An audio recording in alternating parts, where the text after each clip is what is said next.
A continuación, Universo Mediático.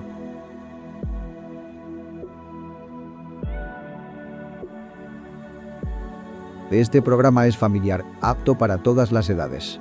No contiene escenas de sexo ni violencia. Debe ser visto en compañía de un adulto.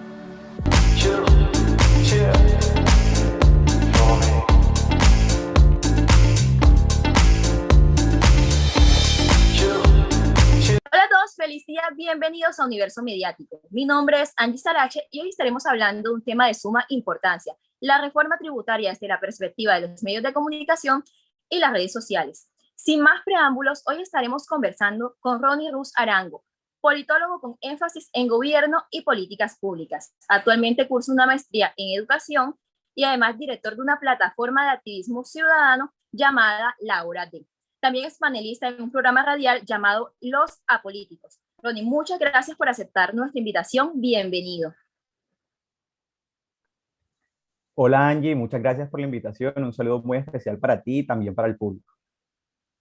Bueno, Ronnie, como sabemos, la reforma tributaria llamada Agenda de Transformación Social Sostenible, dice el gobierno, busca extender los programas para los más vulnerables, logrando esto por medio del pago de nuevos impuestos ambientales, también por declaración de renta a personas que ganen más de 2,5 millones de pesos y además aumentar el IVA en algunos productos de la canasta familiar. Si bien sabemos, difícilmente una reforma será de agrado popular.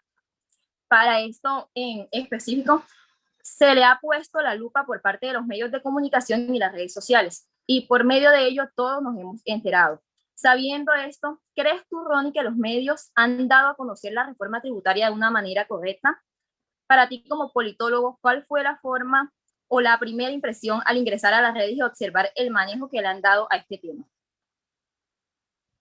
Bueno, Angie, lo primero que uno observa cuando entra a redes sociales como Twitter o Facebook es una gran desinformación. Esto es una reforma tiene un gran carácter técnico, es decir, la reforma sí es necesaria porque el país está atravesando una situación fiscal bastante complicada, pero vemos que los medios se centran en ciertos artículos. Yo tengo aquí el documento, tiene más de 110 páginas y se centran solo en algunos artículos, no sé, algunos para favorecer al gobierno, otros que no, pero decir, no hay una lectura bastante amplia y bastante crítica de lo que es la reforma. Entonces yo creo que en las redes sociales vemos bastante desinformación, bastantes pasiones encontradas de lado y lado, de quienes defienden el gobierno y de quienes están en oposición. Hay bastante pasión y muy poco debate técnico respecto a la reforma. Claro que sí. Si bien sabemos, pues los medios de comunicación son de gran influencia para nosotros como ciudadanos. Ahora te pregunto, ¿consideras que los medios y las redes han sido de influencia para los partidos o movimientos políticos para que estos determinen su voto frente a la aprobación de la reforma tributaria llamada Agenda de Transformación Social Sostenible? Bueno, voy a empezar con lo último antes de responder la pregunta, porque esto es uno de los eufemismos que ha usado Iván Duque para tapar la reforma tributaria. Es decir, nos dice que no es una reforma, sino que todo el tiempo le está poniendo nombres bonitos. Esta es la tercera reforma de Iván Duque en sus años de gobierno. Es decir, cada año está haciendo una reforma, lo cual implica que su política económica nunca ha sido clara desde el principio y que ha fallado.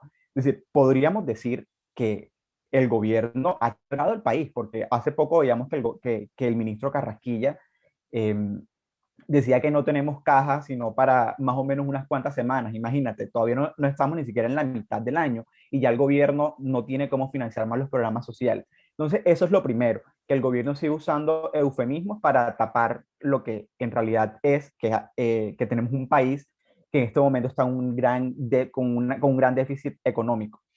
Y segundo, por supuesto que las redes sociales y el activismo digital, que en parte es también a lo que yo me dedico, ha logrado una gran influencia en los partidos políticos. O vemos una reforma sin apoyos, porque si podemos ver lo que han podido decir algunos partidos políticos, como que tradicionalmente apoyaban al gobierno, como el partido de la U, Cambio Radical, pues y los sectores alternativos dijeron que no van a apoyar la reforma, y siendo así, pues el gobierno no tendría apoyo suficiente para aprobar la reforma. Entonces, el descontento ciudadano a través de redes sociales, que en este momento es el mecanismo más efectivo, porque no podemos salir a protestar, aun cuando ya hay movilizaciones para el próximo 28 de abril, pero las redes sociales han ejercido una presión muy importante y hoy vemos una reforma sin apoyo, porque incluso los partidos que tradicionalmente apoyaban al gobierno, estas le dijeron, espérate, porque esta vez no te podemos apoyar, aparte que estamos en un año preelectoral, entonces los partidos no se van a arriesgar a apoyar una reforma bastante impopular. Ok, Ronnie, dicho esto, pues sabiendo que los medios de comunicación, pues de cierta forma han influenciado en las creencias o en la manera de ver este tema en los ciudadanos, ¿crees tú que el gobierno debería entonces cambiar o modificar la reforma o anularla e iniciar una de cero para no generar más polémica entre todas las personas pues que se informan a través de medios de comunicación y redes sociales? Sí, sin duda alguna debe haber una reestructuración en la forma como el gobierno pretende recaudar lo que pretende recaudar. Es decir, eh, y ya voy a entrar como, no quiero entrar mucho en el debate técnico porque estamos hablando más de los medios de comunicación, pero para ponernos en contexto, el país tiene un déficit de casi 90 billones de pesos, es decir, eso es un montón de dinero. Eh, y con esta reforma solo se pretende recaudar más o menos 24 billones, es decir, no estamos ni recaudando la mitad de lo que realmente el país necesita para tapar ese déficit fiscal. Entonces, sí necesitamos la reforma, pero la forma en la que el gobierno la ha tramitado no me parece la más inteligente y la más correcta. Aparte que es un gobierno que cada vez tiene menos apoyo. Por ejemplo, no podemos grabar más la canasta familiar porque estamos en un momento de crisis económica en el que las familias tal vez no tienen cómo, no sé, suplir muchos gastos. Entonces, empezando por eso. Ellos han tapado un poco la forma de decir que no van a grabar algunos alimentos, pero entonces al final sí se van a ver afectados las cadenas productivas, lo cual termina afectando el precio en el producto, que es un debate súper largo y no voy a entrar en eso, pero hay otras formas de recaudar. Entonces, por ejemplo, los impuestos a los grandes patrimonios o a los grandes empresarios más bien. Vemos que la reforma plantea que las pequeñas empresas van a pagar más o menos el 24% de impuestos, las grandes empresas solo el 30%, pero que hay unas exenciones tributarias del 10% para quienes tengan facturas electrónicas. Es decir, quienes en el país pueden acceder a esas exenciones terminan siendo las grandes empresas que en términos porcentuales terminan pagando menos impuestos que las empresas más pequeñas. Entonces, ahí hay un gran debate en quién debe pagar más impuestos, si quienes tienen más dinero o la clase media. Y este gobierno se ha caracterizado por asfixiar a la clase media con más impuestos a los servicios públicos, etcétera. Entonces vemos que es una reforma bastante agresiva con la clase media y con todos los colombianos. El gobierno debe buscar sin duda alguna otras formas de financiación y debe ser un estudio bastante serio porque estamos frente a una crisis que si no tomamos decisiones correctas en este momento va a seguir creciendo mucho más y como les dije, pues aún así esta reforma tributaria no va a ser la última en los próximos años porque el déficit fiscal del país es mucho más grande de lo que se pretende recaudar con esta reforma. Claro que sí. Bueno, tenemos claro que pues las reformas siempre van a existir y como decíamos anteriormente, muy difícilmente van a ser pues aceptadas por la opinión popular. Entonces, ya, ¿cómo consideras tú? O sea, cuál crees que pueda ser la alternativa para que se divulgue por medios de comunicación y redes sociales una próxima reforma que de igual forma pues va a afectar a los ciudadanos porque siempre va a tener de por medio eh, los impuestos? Sí, bueno, ya he usado mucho la palabra técnico, pero aparte de dar ese debate técnico y de explicarle a los ciudadanos, miren, estamos atravesando por una situación difícil, donde necesitamos apoyar a las personas que lo necesitan, los programas sociales se financian con más impuestos, pero también desde una pedagogía muy real, de decirle al ciudadano cómo están las finanzas del Estado, eh, bajar la corrupción, que pues ahí se nos va un montón de dinero. Entonces yo creo que estamos en un momento en el que necesitamos ser lo más reales posible y lo más sensato, porque si no, esta situación puede ser mucho más grave de lo que es hoy día y bueno, la crisis económica no solamente la vive Colombia, sino todo el mundo. Y debemos buscar formas en que la ciudadanía se vea menos afectada eh, de lo posible, porque igual ya todos hemos visto alguna afectación en nuestros hogares y en nuestro bolsillo. Entonces, buscar ese menor impacto en términos reales. ¿Y si crees que la reforma, como está planteada hasta el momento, ¿podría lograr la estabilidad económica que el país está buscando? No, no lo va a lograr.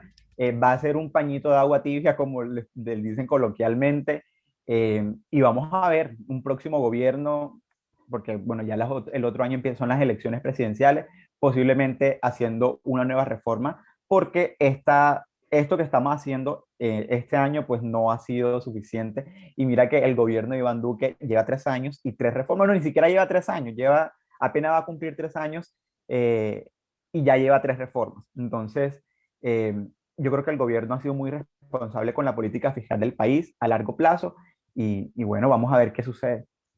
Bueno, claro que sí, Ronnie. Este es un tema bastante crucial y controversial a la vez. Y bueno, es de vital importancia el enfoque que den los medios y pues las redes. Muchísimas gracias, Ronnie, por compartir este espacio con nosotros. De verdad esperamos poder en otro momento poder tocar otro tema. Muchas gracias. Por supuesto, gracias Angie y gracias a todos quienes nos vieron. Muchísimas gracias a todas las personas que siempre están conectados con nosotros en Universo Mediático. Básicamente, la anterior entrevista podríamos resumirla en 3 importantes ítems que se dieron en ella. En primer lugar, hablamos de que los medios no le están dando la importancia adecuada a dicho tema, ocasionando así un gran número de ciudadanos desinformados, siendo este un tema que nos afecta a muchos de nosotros los colombianos. En segundo lugar, hablamos de que esta reforma debería tener una reestructuración, debido a que ella está creada para recuperar todo ese presupuesto que se perdió con los estragos de la pandemia. Pero lo que decimos es que con esta reforma no se recupera ni siquiera el 50% de todo lo perdido. Entonces nos preguntamos, ¿por qué quitarle esa cantidad de dinero a personas de clase baja, personas que también se vieron afectadas por la pandemia, pudiendo también, pues, subirle los impuestos en grandes empresas, entre muchas otras cosas? Y en tercer lugar, enaltecer el gran papel que cumplieron las redes sociales con este tema, debido a que gracias a ella nos vimos informados sobre dicho tema, se desmaquilló lo que se decía que era, y gracias a todas estas redes sociales es que hoy en día podemos reclamar por nuestros derechos y podemos reclamar porque esta reforma no es lo que parece. Gracias por conectarse y nos vemos en una próxima edición de Universo Mediático.